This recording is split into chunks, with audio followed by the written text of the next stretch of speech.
Et si on parlait de sport, la chronique.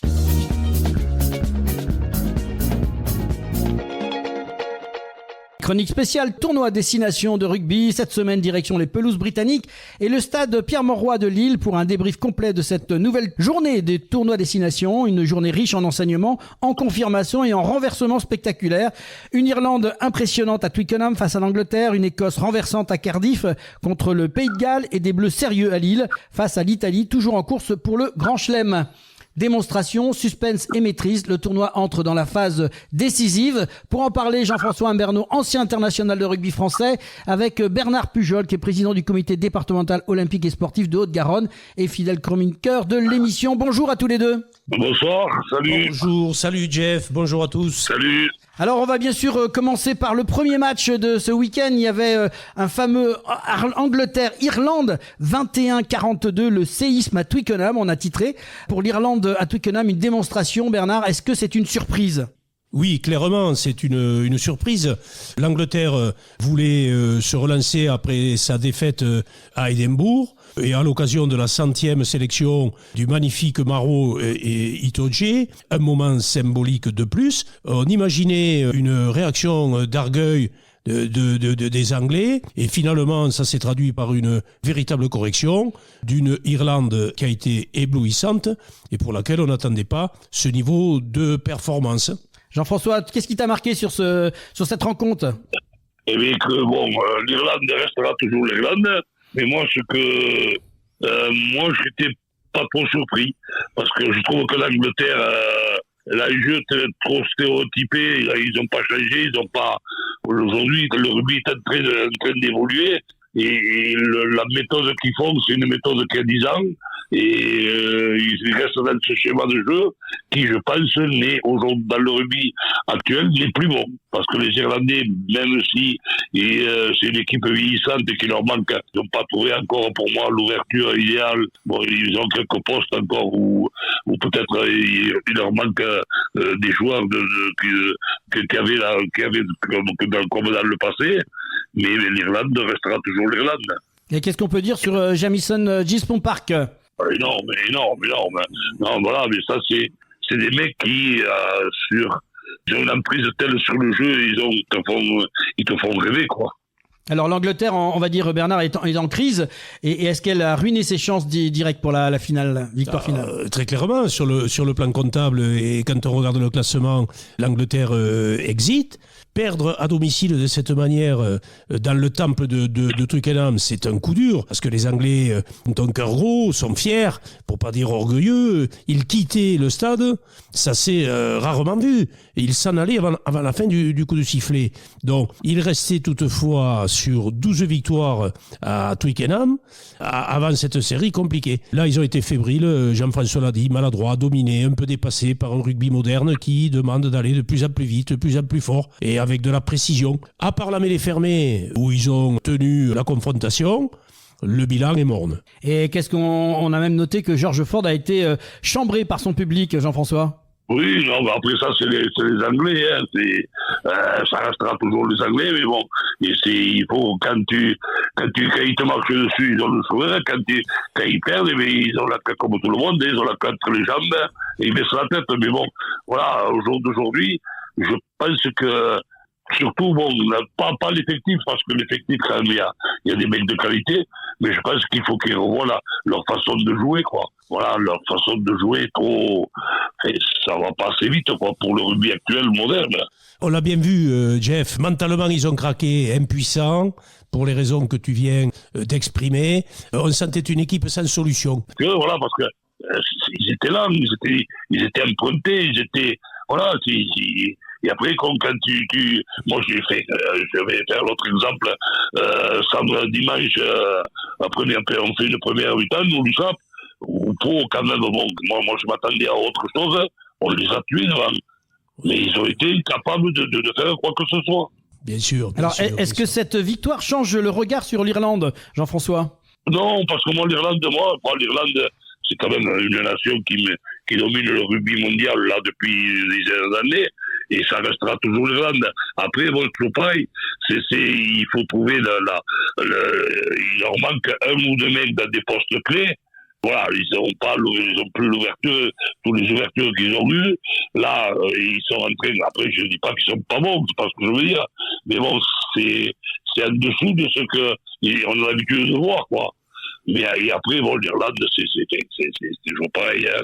Quand tu vas là-bas chez eux, hein, faut mettre le casque à pointe et l'état d'esprit, et enfin, voilà, c'est les mecs qui lâcheront rien, hein. Alors en résumé, on va dire que c'est une Angleterre qui est dépassée, qui voit ses ambitions s'effondrer, une Irlande brillante, efficace et inspirée. Le tournoi est relancé avec des certitudes qui vacillent. Dans 15 jours, l'Angleterre ira à Rome avant de finir en France. L'Irlande, elle, s'est repositionnée dans la course. On va passer au deuxième match de ce week-end avec les Pays de Galles contre l'Écosse. 23-26, le renversement écossais à Cardiff. Un Pays de Galles pourtant métamorphosé, Bernard. On n'avait pas vu ce visage gallois depuis longtemps. Oui, exactement. Après 13 défaites dans le tournoi et des prestations parfois ou bien inquiétantes, le 15 du Poireau a montré du caractère. Malgré le carton jaune rapide de Joe Hawkins, il joue une pénalité à la main et Rhys Carré marque dès la 10e minute. C'est un symbole fort. Jean-François, tu as vu ça comment, toi ?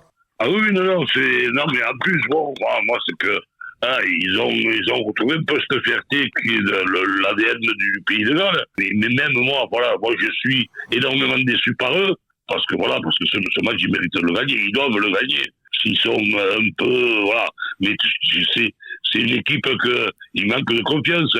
Mais je suis sûr que, moi, je suis déçu pour eux parce que, vraiment, le Pays de Galles, quand même, c'est des places fortes du rugby. Et je crois que là, ils ont retrouvé de quoi voir un avenir meilleur.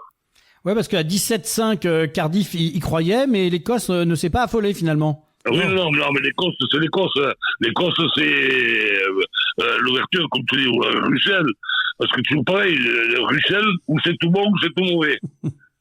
Voilà, il est pas, c'est pas quelqu'un de, mais Russell, il faut, voilà, nous je pense que bon, je veux pas donner des leçons de rugby à Galtier, mais c'est lui qu'il faut surveiller, quoi. Il faut lui foutre une pression de fou pour le faire déjouer, quoi. Voilà, parce que la preuve, les Gallois, ils viennent de marquer, ils battent, boum, l'autre, il aboie et c'est, voilà.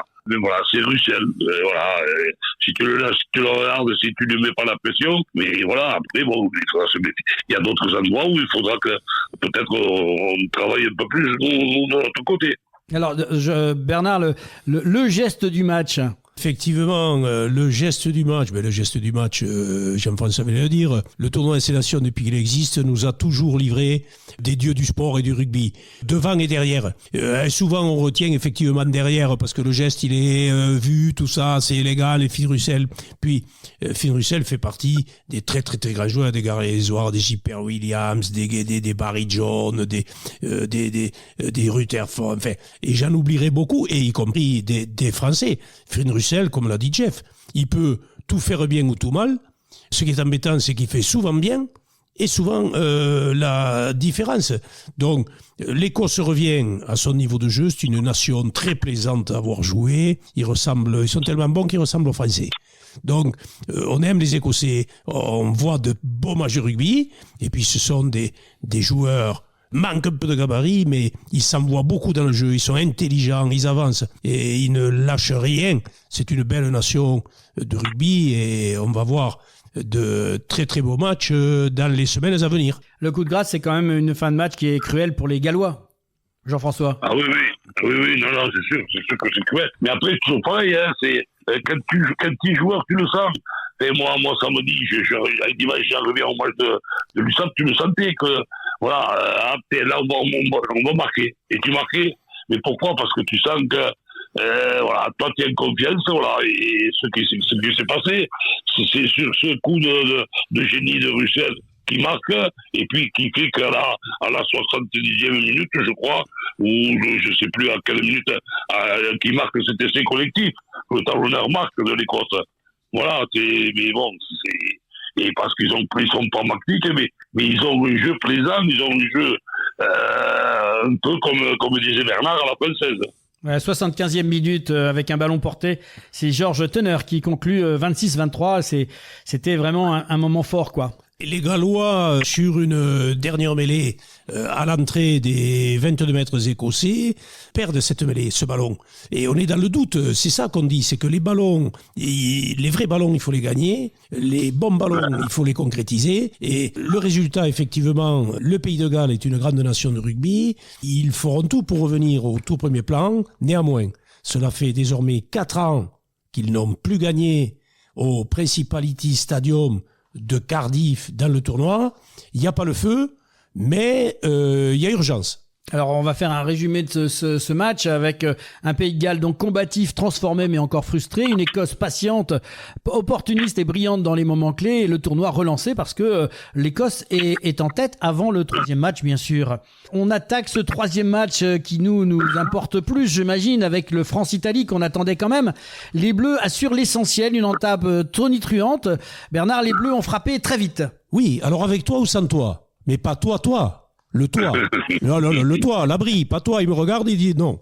Le toit. T-O-I-T. Alors, on s'en fout des bagarres sur le tapis vert. En attendant, c'était couvert. Je parle du toit, hein. Bon, alors revenons au sérieux. L'Italie, c'est une marque de fabrique. Quand on parle aux gens on les prend pour une nation un peu mineure, un peu marginale. Ouais, les Italiens, ils s'amusent, ils jouent. Mais les Italiens ont toujours joué au rugby. Et ils aiment ce sport de combat. Mais ils sont tombés sur une équipe de France avec un maître à jouer, Toto Dupont. Il est injouable. Il fait tout à lui seul. Tout le monde le surveille. Ils n'ont Dieu que pour lui. Et puis, quand on met la SNCF en marche avec LBB, ça passe à 400 à l'heure. Quand c'est pas l'un, c'est l'autre. Des actions debout, en une passe, les contres, les récupérations de ballons. Les Italiens ont été dépassés, mais ils n'ont rien lâché. Jean-François ? Non, c'est sûr, oui, non, après, bon, mais les Italiens, moi je trouve qu'ils progressent. Bon, après, avant que Quesada aille les entraîner, c'était un peu les bordels. Là, on sent que de nouveau, c'est un rugby carré, et quand même, c'est pas mal, voilà. Après, bon, c'est sûr que quand tu as les individualités que nous, on a en équipe de France, ce Dupont, il voit tout avant les autres, tu as le TGV là-bas, bien barré, à côté là, tu lui fous un ballon, l'autre, figure-toi qu'il n'a pas la merde de jeu, tu lui as mis ce ballon, boum, l'autre, il a lâché la machine, bon, Ramos, voilà, mais après, bon, c'est vrai, c'est de centre palois magnifiques, voilà. Bon, mais après, l'Italie, moi, beaucoup de respect, et c'est une nation qui est en train de construire, parce que si vous regardez les moins de 20, il y a quelques éléments qui pointent leur nez qui vont pas être mal non plus. On a noté quand même 3 essais en moins d'une demi-heure. Est-ce que on pensait le match plié ? Et on a tellement de talent, moi ça me surprend pas. Hein. Si après tu leur files 2 ou 3 bons ballons, derrière ils sont capables de faire des cases devant n'importe qui. Alors, est-ce qu'on peut parler un petit peu de Thomas Ramos qui est propulsé à l'ouverture après le forfait de Jalibert ? Non, Ramos, bon. Alors, c'est vrai que c'est quelqu'un de doué. Mais là, peut-être qu'il a voulu, pour moi, il a voulu un peu taper. Sur la première mi-temps, j'ai pas vu la seconde, alors je peux pas en parler. Je l'ai pas vu. Mais bon, je pense qu'il a voulu un peu surjouer. Parce que quand même, il faut jouer, mais il faut pas trop jouer non plus. Il y a des moments dans le match où il faut savoir se reposer tes avants, savoir occuper le camp adverse, et après, bon, voilà, rejouer malgré que tu aies tout le temps que tu veux. Et voilà, alors, mais bon, Ramos, ça restera Ramos, et voilà, c'est des perles de 15 de France actuellement. Ah oui, Jeff, il est indispensable, même si nul n'est indispensable. Actuellement, Ramos, c'est un monsieur pourcentage extraordinaire, c'est certainement un des meilleurs sur la planète.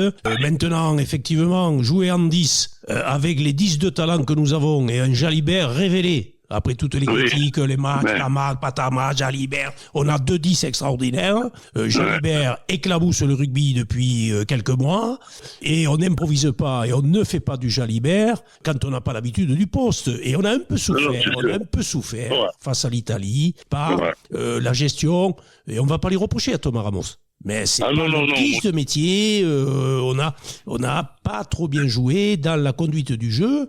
Et heureusement, dans tout ça, que les Italiens ont pêché en touche, ils ont été calamiteux, parce que en mêlée, ils nous ont contrariés, un peu secoués même. Surtout en seconde mi-temps, il paraît. Moi, je ne l'ai pas vu. Bon. Oui. Puisque tu me tends la perche, je pense qu'il faut qu'on travaille vite, parce que quand même, dans 15 jours, quand tu vas en Écosse, méfie. Même en mêlée, méfie. Parce que si nos run, no win. Et tu sais, c'est, voilà. Ça commence par là, le rugby. Ça commence pas par derrière, ça devant. Et, bon, et peut-être le fait de se faire bousculer, parce que je l'ai pas vu, alors je vais en parler, mais le fait de se faire bousculer en mêlée, peut-être on a eu moins bon ballon, et c'est peut-être pour ça qu'on n'a pas touché pendant, je crois, 10 ou pas tous comme on dit, pendant un quart d'heure, 20 minutes, c'était pas joli, quoi, voilà. 5 essais de marqués avec Bielbiaré, Meafou, Ramos, Dréan et Gaëton, ça commence à faire beaucoup, Bernard. Ah ben oui, quand on prend la calculette, 18 essais en 3 matchs. Donc nous, ce qu'on veut, c'est encore plus. Parce que nous, on veut gagner. Oui, voilà. On veut gagner. Le tournoi, on veut être champion du monde un jour. C'est pas la peine de se mentir. Donc, une moyenne de 6 essais par rencontre. Le goal average est très impressionnant. Cette équipe est en pleine confiance. Mais on en est fiers, heureux, mais on lui demande encore plus. Parce qu'on en a les moyens. On en a les moyens. C'est clair. Alors, moi, je pense que oui. Et après, moi, je pense qu'on est en train de préparer 2027, qu'on le veuille ou non. Bien sûr. Je pose la question à tous les deux. Prochain rendez-vous, déplacement en Écosse à Murrayfield, puis réception de l'Angleterre. Objectif Grand Chelem aujourd'hui. Ah oui, je pense que Fabien Galtier ne le dira pas, mais je pense que c'est possible. Mais après, même les Anglais à Paris, même les Anglais moribonds, il faudra se méfier. Il faudra faire, si on ne fait pas ce qu'il faut, toujours pareil. Voilà. Le rugby, c'est simple. Le rugby, quand tu fais ce qu'il faut, et quand tu fais ce qu'il faut, ça commence devant. Et après, tu n'auras pas de soucis. Avec le talent qu'il y a, si on fait le travail, si les mecs s'y filent, normalement, il n'y a pas de soucis. Il faut que les planètes s'alignent, Jeff, tu as raison, et ça commencera devant, par le fort combat de la nature et l'essence même du rugby.